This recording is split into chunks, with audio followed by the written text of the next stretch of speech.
It is Monday, March 10th, 2026. Yet again, it's time for This Week in College Viability News and Commentary. Hi, everybody. Gary Stocker sitting in front of the Blue Yeti microphone and the smooth running Riverside.fm podcast software. And this is, of course, the podcast that talks about the financial health and viability of public and private colleges with data and details and perspectives offered nowhere else. And make sure to stick with the podcast to the end this week. I used one of my AI tools to help me write the wrap up this week.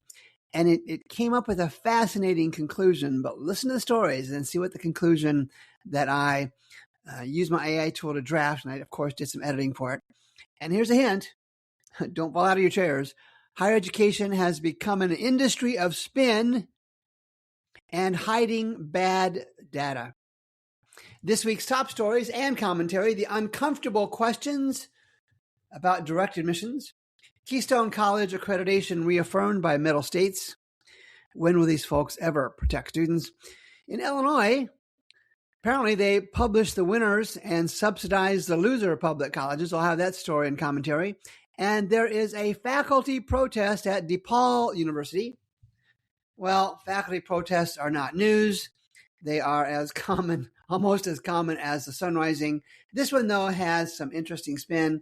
And of course, the 2026 College Majors Completion App for academic leaders and one for students and families is out, as is the new and updated College Viability Transparency Tool for students and families to make sure that they are comfortable with college decisions and the college search and selection process in general. So where do we start each week? We start with layoffs and cutbacks. And the story this week leads off with major restructuring will merge 2 Boise State schools and close a college. Kevin Reichert had this story on March 4th at newsfromthestates.com. It was originally posted at idahoednews.org on March 3rd.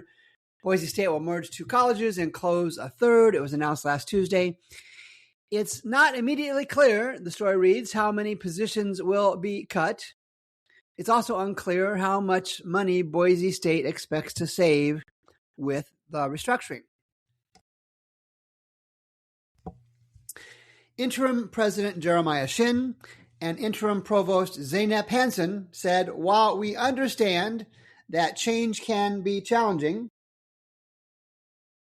and our campus has experienced a lot of it, we are confident that these changes will strengthen our university for the future. And you've probably heard me say before, one of the leading indicators of a college in trouble is how many of their leaders have the word interim in front of their job title. So we're right off the top.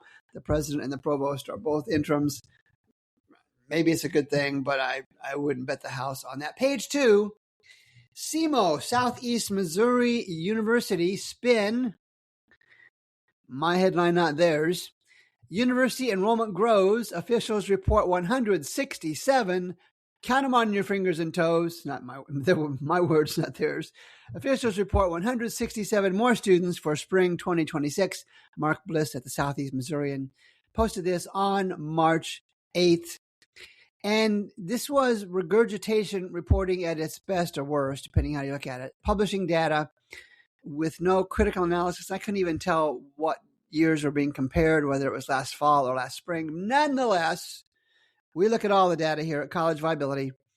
And since 2016, or from 2016 to 2024, the full-time equivalent enrollment was down 1,600 plus students, down almost 18%. And colleges, feel free to spin.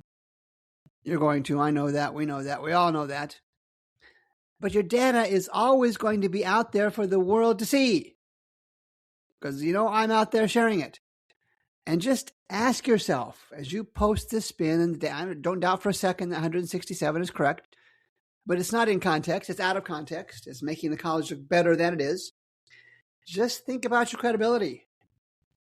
Because if there are folks like me and others out there using this data to say, hey, their credibility is not very good because they're not giving you the whole story, you have to be concerned. Page 3, 8 education trends that are changing college admissions. I only want to talk about one. Scott White had the story at Forbes. And it's direct admissions. Let me read to you from part of Mr. White's story. Direct admissions is one of the 8 changes he talks about. Cutting out the application, cutting out the college application. So he writes, some schools are trying something radical, just admitting students without waiting for them to apply. Yes, you heard that right. Admit students without waiting for them to apply. More than 210 colleges now participate in direct admissions program through the Common App, sending unsolicited offers based solely on academic profiles. I trust they're decent, probably not. The number of participating schools has nearly doubled in a year. More than 150 colleges are participating, and for the 2025-2026 cycle, over 1 million students have received at least one direct admission and scholarship offer through the niche.com direct admissions. I'm betting they're making a buck on that. Nothing wrong with that. Averaging eight offers per student. And for first-generation students, he writes, who might not know how to manage the traditional process, this is a major advance. However, Mr. White writes, it also raises uncomfortable questions.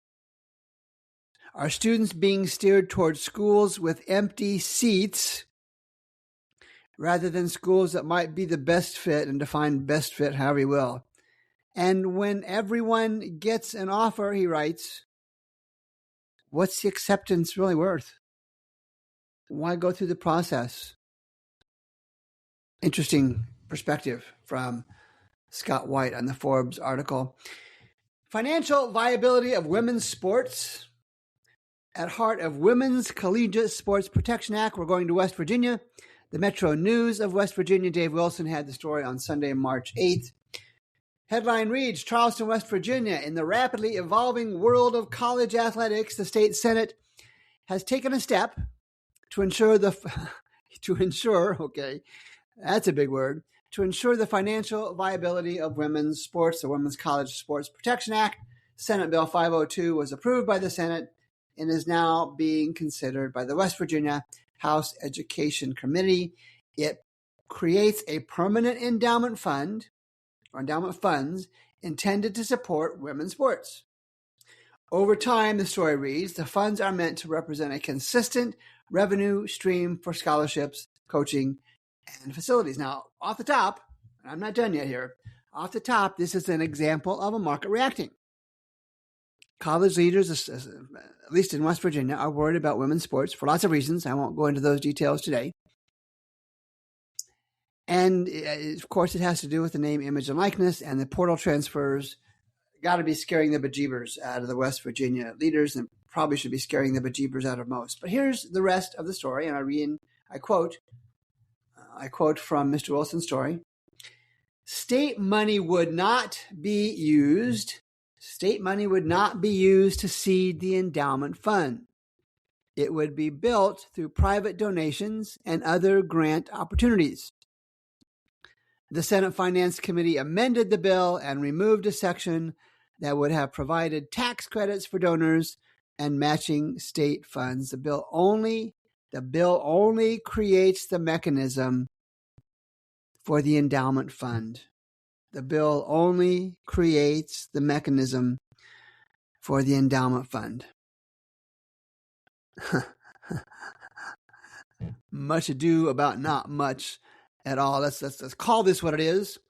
It's one really small step for womankind, at least in West Virginia.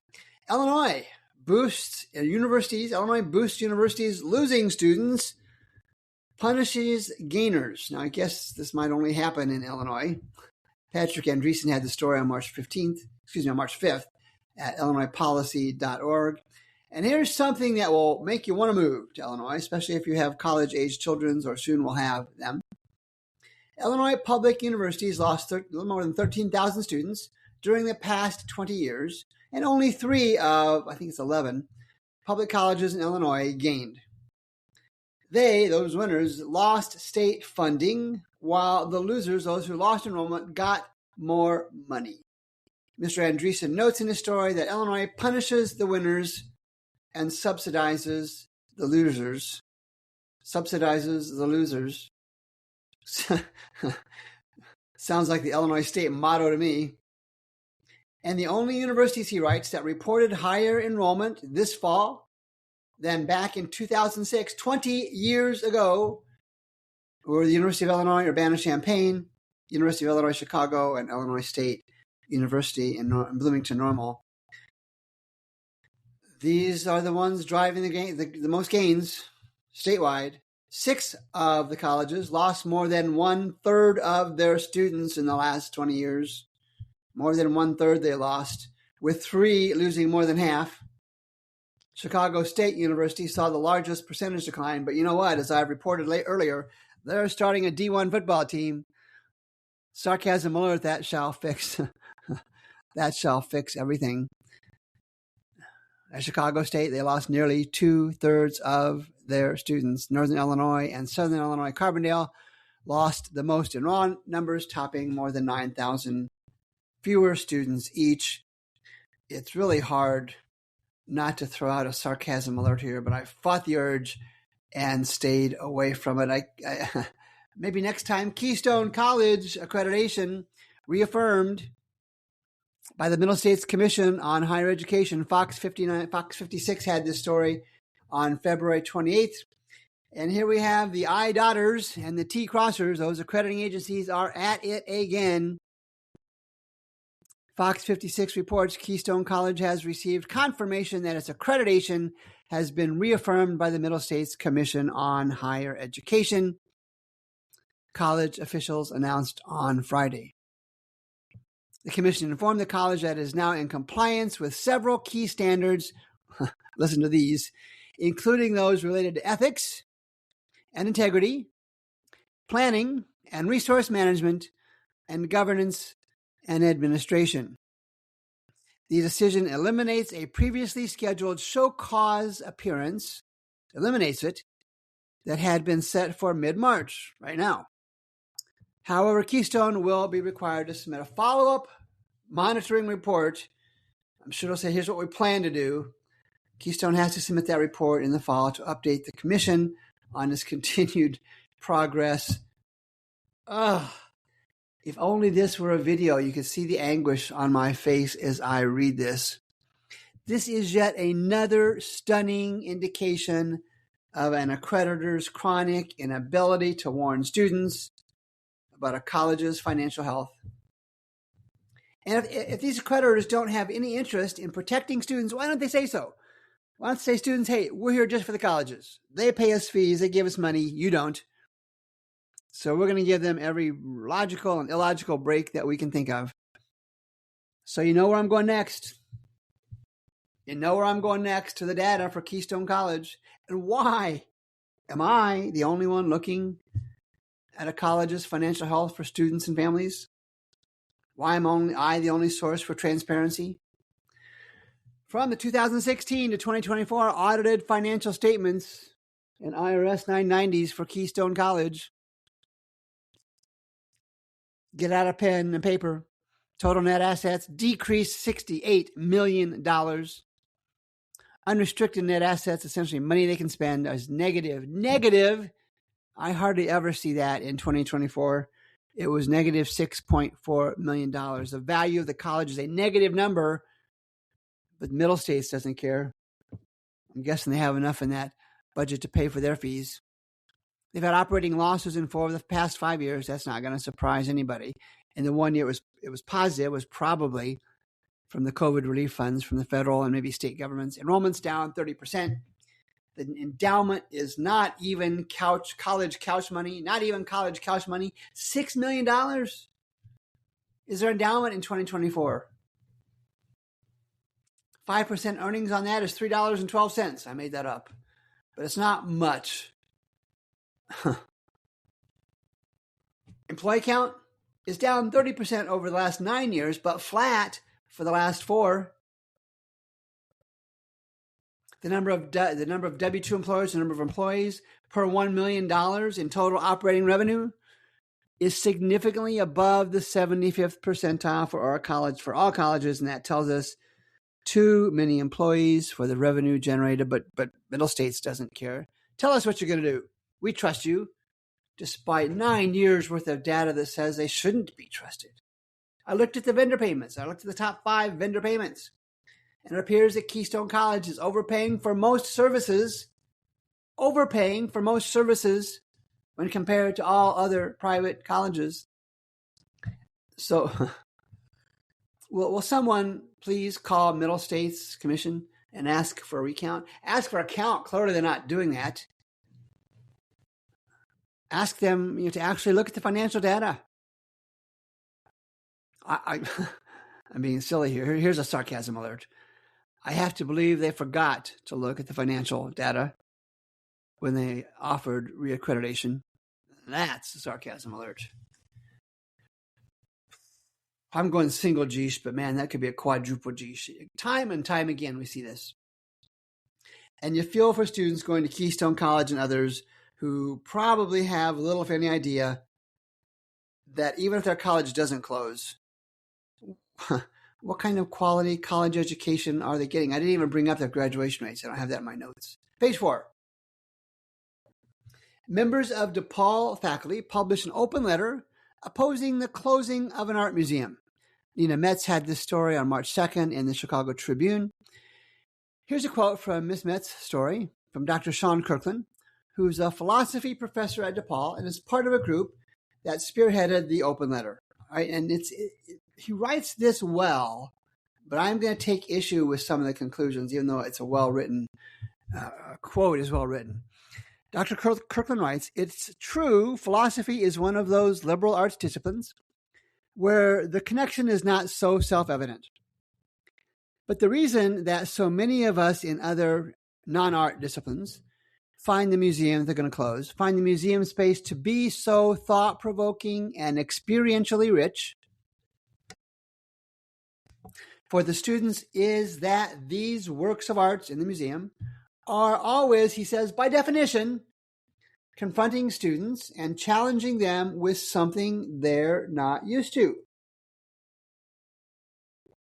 Something that goes outside the ordinary. Now, by definition, I'm not sure I buy that, but I'll let it stand for now. He goes on to say,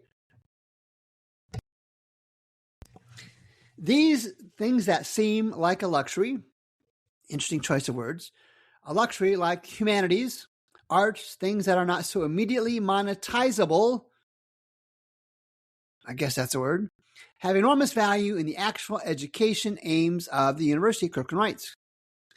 Under these economic constraints, it can be tempting, and he's talking about the industry, under these economic constraints, it can be tempting to think of the school as a vocational school. Now, that's an insult.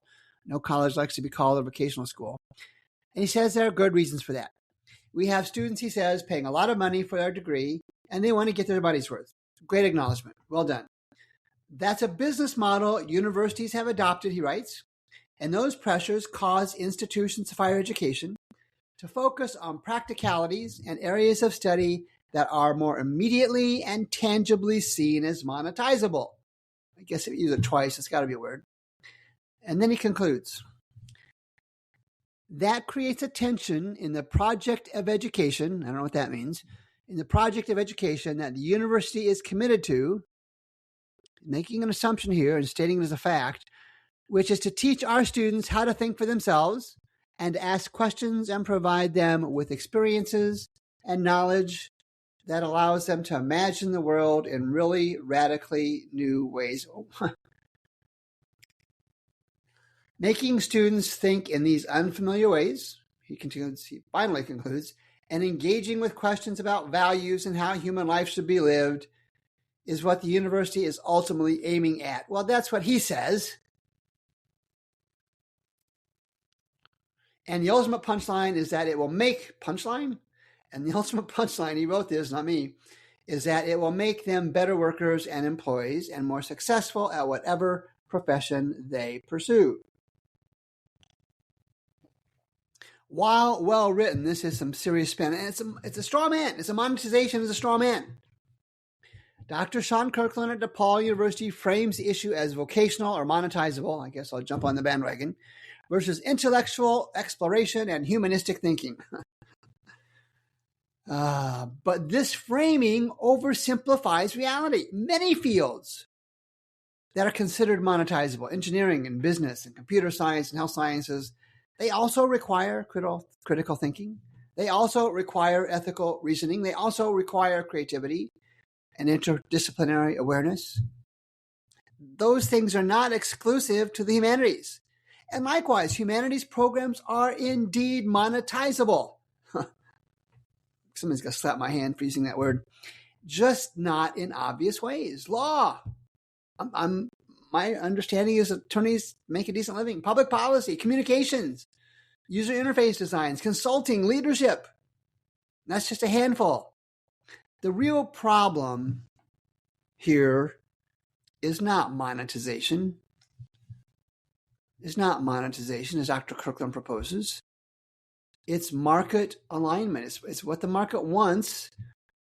And DePaul, having made a business decision, right or wrong, that a museum in, I think, close to downtown Chicago is not where the market is. Right or wrong, that's a business decision they made.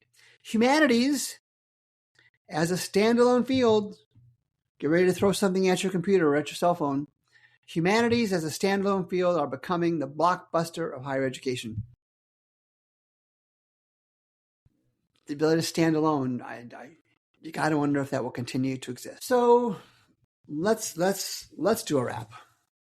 And like I said at the top of the show, I use an AI tool because each week I pull together stories from my Google alerts that I told you about and other sources as well. And I write my own wraps.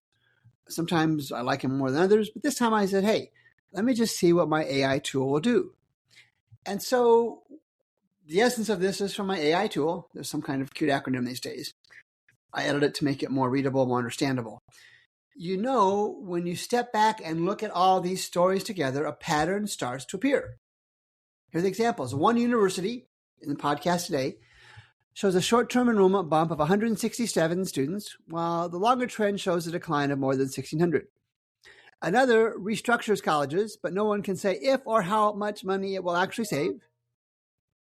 Accreditors reaffirm a college even when the financial data tells you they shouldn't. And now we're seeing a new admissions model where students don't even have to apply anymore. Colleges are just sending offers of admissions. And at a glance, these indeed seem like separate stories, but they're really about the same thing. And this is what caught my attention from the AI summary. American higher education is entering a period where the marketing narrative and the financial reality are drifting farther and farther apart. Colleges will always present their optimistic version of their story. That's what colleges do. Their definition of transparency is limited to their best interests. Judge that any way you want. You know how I'm going to judge it, but I won't share that with you again today. But the data tells a longer story. It shows trends. It shows the patterns. It shows whether a college is financially stronger or financially weaker. Enrollment trends, financial statements, major completion numbers, operating losses, graduation rates, those numbers don't spin when you look at them as trends, when you look at them as comparisons. And I would add, increasingly, students and families are the ones who need to look at them. Look at these data points. That's what we do at My College Viability. Colleges are the ones that should acknowledge them, but they don't, or they won't. So I'll address this question to students and their families. It applies to other stakeholders.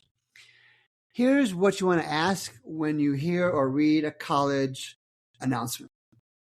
Is it a trend line or is it just a headline? Because colleges are very good at headlines,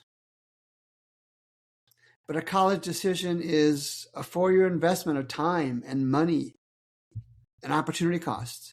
And those types of decisions deserve more than press releases and promotional narratives, what we get from colleges. They deserve data. And that's why we keep looking at the numbers here at College Viability. The goal here isn't to criticize colleges. Yes, we do. Guilty, as charged. They need to be criticized. And I've had countless folks tell me that. The goal is transparency. The Kelley Blue Book, I've said many times before. The reverse FAFSA, I've called the apps that I've created. If you give FAFSA numbers to the college about your finances, the college owes you a reverse FAFSA in terms of their finances, and that's why I created those apps. Students and families deserve to understand the financial and enrollment realities behind the college brochure. And that's what we will keep, that's what I will keep bringing to this conversation. Until next Monday, again, thanks as always for all who make time to listen to the podcast. Gary Stocker at College Viability. I'll be back next Monday.